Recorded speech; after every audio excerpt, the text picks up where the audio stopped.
Muchas veces con el concepto de redes neurales, más allá del propio concepto de machine learning, es decir, el concepto mediante el cual las máquinas aprenden, oímos también el concepto de deep learning, o lo que es lo mismo, el aprendizaje profundo. Es un concepto que suena interesante, suena cool, podríamos decir.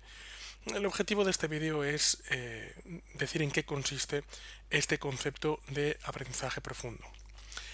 Si anteriormente hemos hablado de en qué consiste el procesamiento neuronal, a continuación, y hemos realizado un pequeño ejemplo de cómo sería el procesamiento neuronal con una capa de neuronas, básicamente cuando tenemos una información de entrada, voy a poner aquí, entrada, lo que ocurre en ese caso es que antes de realizar ese procesamiento de la información por parte de unas neuronas, lo que hacemos es dividir las neuronas en diferentes capas.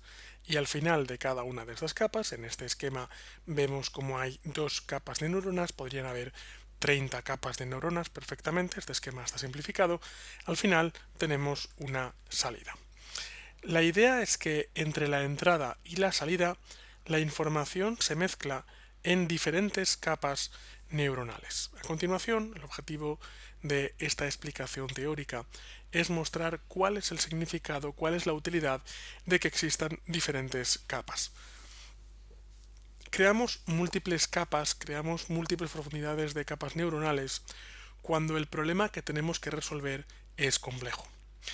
En este caso voy a partir del caso supuesto en el que queramos simular un reconocimiento facial. Es decir, la información de entrada podría ser cada uno de los píxeles que captura una fotografía o una cámara de vídeo y la información de salida podría ser la representación de esto es una cara o no lo es. Así que mi pregunta sería, ¿cómo puedo alimentar al sistema de información de forma que en una sola capa neuronal pueda averiguar si lo que tengo delante es una cara o no lo es? La respuesta es posible que no sea posible. Entonces lo que se hace es partir un problema complejo en problemas más sencillos. Y cada uno de estos pasos, cada uno de estos niveles de problemas sencillos son lo que ocurren en cada una de estas capas ocultas. Cada una de estas capas reciben el nombre de capas ocultas simplemente porque es algo que ocurre entre la entrada y la salida, pero el usuario final no tiene por qué verlo.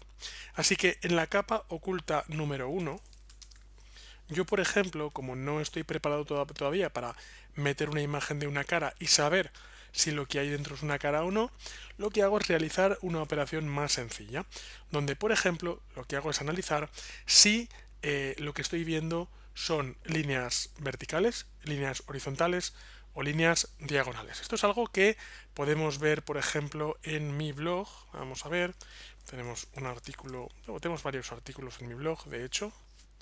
Vamos a ver. Vamos a entrar en el blog.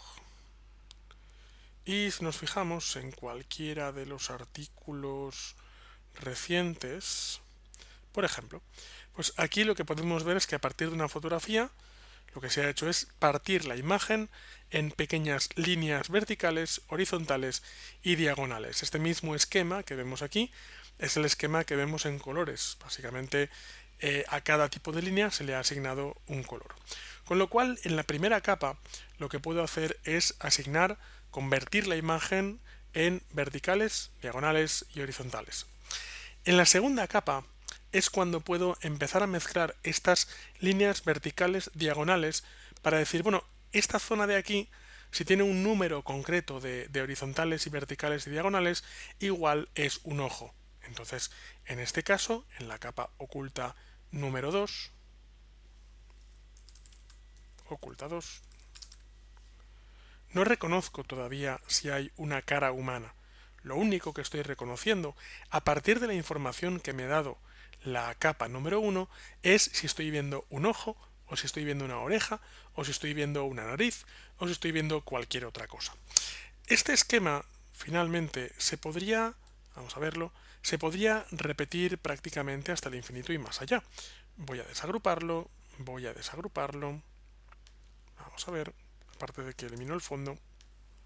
Y yo, por ejemplo, podría coger esto, podría llevármelo aquí, podría coger esto, control Z, voy a duplicar y podría duplicar sin ningún problema, lo podría hacer toda esta parte de aquí. Y finalmente tendría un sistema que tendría una capa adicional más de neuronas, con lo cual estaríamos trabajando en este caso con la capa oculta 3. Entonces repasamos y en el sistema vemos que tenía un esquema teórico, ¿vale? Esto no es más que un esquema, donde tenía dos capas ocultas, pues acabo de hacer tres capas ocultas, donde en la primera capa puedo ver horizontales y diagonales, en la segunda capa el número de horizontales y diagonales en cada área me dicen si estoy viendo un ojo o una nariz o una oreja o lo que sea, y en la tercera capa oculta, en ese caso realizaría preguntas tales como, por ejemplo, ¿es cierto que tengo dos orejas, una nariz y dos ojos? Pues en ese caso estoy viendo una cara. ¿Es cierto que solo tengo un ojo y una oreja? Pues igual lo que estoy viendo no es una cara. Digo igual porque puede ser, pero no con un grado alto de certeza. Puede ser una cara que esté de lado. Esto es lo que hace un sistema de Deep Learning, un sistema con múltiples capas intermedias neuronales. Lo que hace cada una de las capas es ir abstrayendo la información de forma que la información va pasando de una parte a otra hasta que finalmente el sistema puede dar un resultado. Muchas veces entendemos que si ya el Machine Learning es un concepto complejo, el Deep Learning, el aprendizaje profundo, debe ser un concepto más complejo todavía. Y hay veces que no es así. Hay veces que precisamente este concepto está diseñado para que seamos capaces de resolver situaciones que no seríamos capaces de resolver en cualquier otra situación.